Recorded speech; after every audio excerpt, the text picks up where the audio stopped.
నిర్మించి డిపాజిటర్లను ముంచేసిన Heera group chairperson Nowhera Sheikh బీజేపీతో సత్సంబంధాలున్నట్టు ఏపీసీఐడీ విచారణలో తేలింది.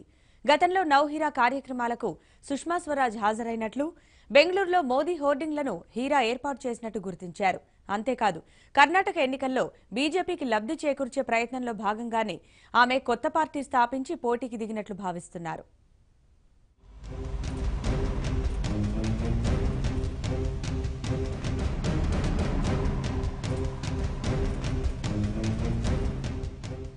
చిత్తూరు జిల్లాలోని ఒక చిన్న పల్లెటూరులో జన్మించిన నౌహీరా వేల కోట్ల సామ్రాజ్యానికి ఎలా అధిపతయ్యారు? జిల్లాలు, రాష్ట్రాలు దాటి పలు దేశాలకు తన చైన్ లింక్ వ్యాపారాన్ని ఎలా విస్తరించారు?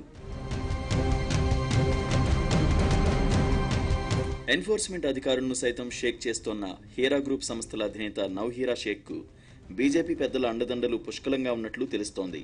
ఆమె చేపట్టే కార్యక్రమానికి విదేశీ వ్యవహారాల మంత్రి సుష్మా స్వరాజ్ ముఖ్య అతిథిగా హాజరు కావడం, ప్రధాని ఫోటోతో నౌహీరా పెద్ద పెద్ద హోర్డింగ్లు ఏర్పాటు చేయడం, సంస్థ వెబ్సైట్లో బీజేపీ నేతలకు సంబంధించిన కార్యక్రమాలు ఉండడంపై ఏపీ పోలీసులు ఆరా తీస్తున్న కొద్దీ కొత్త కోణాలు వెలుగులోకి వస్తున్నాయి.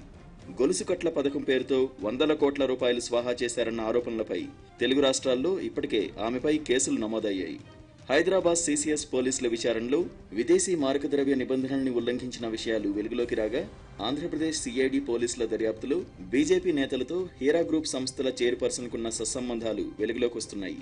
హీరా గోల్డ్, హీరా ఫుడెక్స్, హీరా టెక్స్టైల్స్ ఇలా గ్రూప్ సంస్థల్లోకి వందల కోట్ల పెట్టుబడులు డాలర్లు, రియాళ్లు, దినార్ల రూపంలో సమకూర్చుకోవడం వెనుక కేంద్రంలోని పెద్దల అండదండలు ఉన్నాయనే అనుమానాలు వ్యక్తమవుతున్నాయి. గతంలో హీరాపై ఆరోపణలు వచ్చినా జాతీయ దర్యాప్తు సంస్థలు స్పందించలేదంటే అందుకు కారణం కమల నేతల అండదండలేనని తెలుస్తోంది. గతేడాది అక్టోబర్లో ఆర్థిక నేరాల కేసులో హైదరాబాద్లో అరెస్టైన నౌహీరా 900 కోట్ల రూపాయల వరకు చైన్ లింక్ ద్వారా డిపాజిట్లు సేకరించినట్లు బయటపడింది. అటు హైదరాబాద్ సీసీఎస్ పోలీసులు, ఇటు ఏపీ సిఐడి పోలీసులు విచారణ జరిపే కొద్దీ మోసాలు వందల కోట్ల నుంచి వేల కోట్ల రూపాయలకు చేరుతున్నాయి.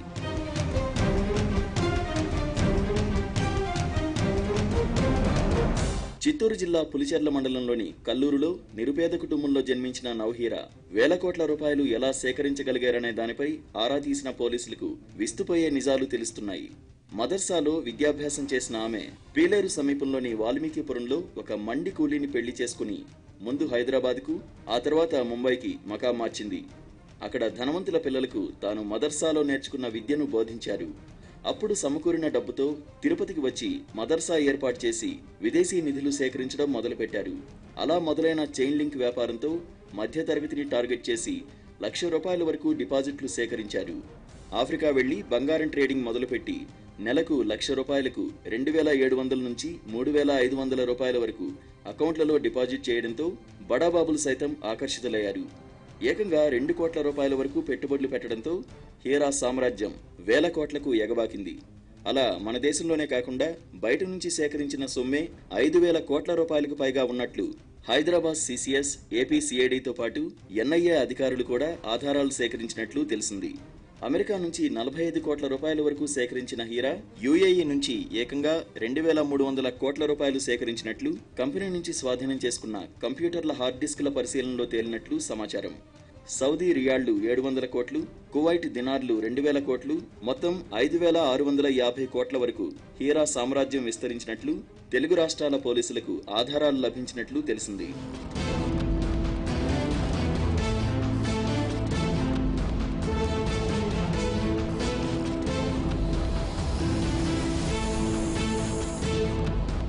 నిరుపేద కుటుంబంలో జన్మించి మదర్సాలో చదువుకున్న నౌహీరా వేల కోట్ల సామ్రాజ్యానికి ఎదగడంతో మరికొన్ని మార్గాల్లో పయనించారు.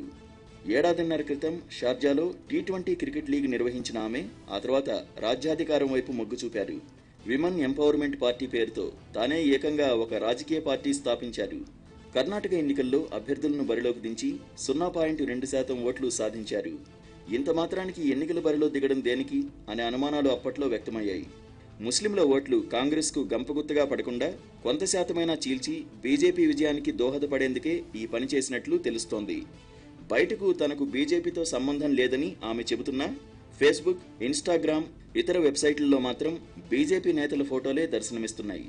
తనకు ఏమాత్రం సంబంధం లేని బుల్లెట్ ట్రైన్, స్వచ్ఛ భారత్ విషయంలో నరేంద్ర మోదీని కీర్తిస్తూ భారీ ఫ్లెక్సీలు ఏర్పాటు చేశారు. సాధారణంగా ముస్లింలు బీజేపీ నేతలకు శుభాకాంక్షలు చెప్పడం లాంటివి చేయడం చాలా అరుదు.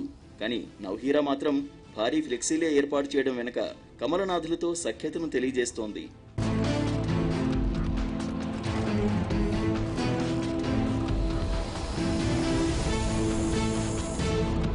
2015 నుంచే హీరా గ్రూప్ ఆర్థిక కార్యకలాపాలపై రిజర్వ్ బ్యాంకు కన్నేసింది. భారీ ఎత్తున వినియోగదారుల నుంచి డిపాజిట్లు వసూలు చేస్తోందన్న ఫిర్యాదుల నేపథ్యంలో ఆ సంస్థ కార్యకలాపాలు, వాణిజ్య లావాదేవీలపై ఆర్బీఐ దృష్టి పెట్టింది. బ్యాంకులు, ఇతర ఆర్థిక సంస్థలను ముందుగానే అప్రమత్తం చేసింది. అయితే డిపాజిట్ల విషయంలో ఫిర్యాదులు ఎక్కువ కావడంతో వాస్తవాల నిర్ధారణకు ఈ అంశాన్ని సమన్వయ కమిటీలో చర్చకు పెట్టింది. ఈ కమిటీలో ఆర్బీఐతో పాటు ఐటీ, వాణిజ్య పన్నులు, పోలీస్, బ్యాంకుల ప్రతినిధులు ఉన్నారు. 2016లో ఫిర్యాదులు పెరగడంతో ఎన్ఫోర్స్మెంట్ డైరెక్టరేట్తోనే విచారణ చేయించారు. ఆరోపణల్లో వాస్తవం ఉందని తేలడంతో హీరా గ్రూప్ వ్యవహారాలపై సమగ్ర విచారణ చేపట్టాలని 2016లోనే ఆర్బీఐ పోలీస్ శాఖను ఆదేశించింది. దీనిపై సిబిఐ అధికారులతో ప్రత్యేక విచారణ చేయించాలని ఆర్బీఐ సమన్వయ కమిటీ నిర్ణయించింది. విదేశాల నుంచి వచ్చే నిధులతో పాటు దేశీయ వ్యాపారాలపైన సమగ్ర విచారణ చేయించాలని అప్పట్లోనే నిర్ణయించారు. అయితే అప్పట్లో అనేక ఒత్తిళ్లతో అది ముందుకు సాగలేదు. ఇప్పుడు హీరా వ్యవహారాలు రచ్చకెక్కడంతో తీగలాగితే డొంకంతా కదిలింది.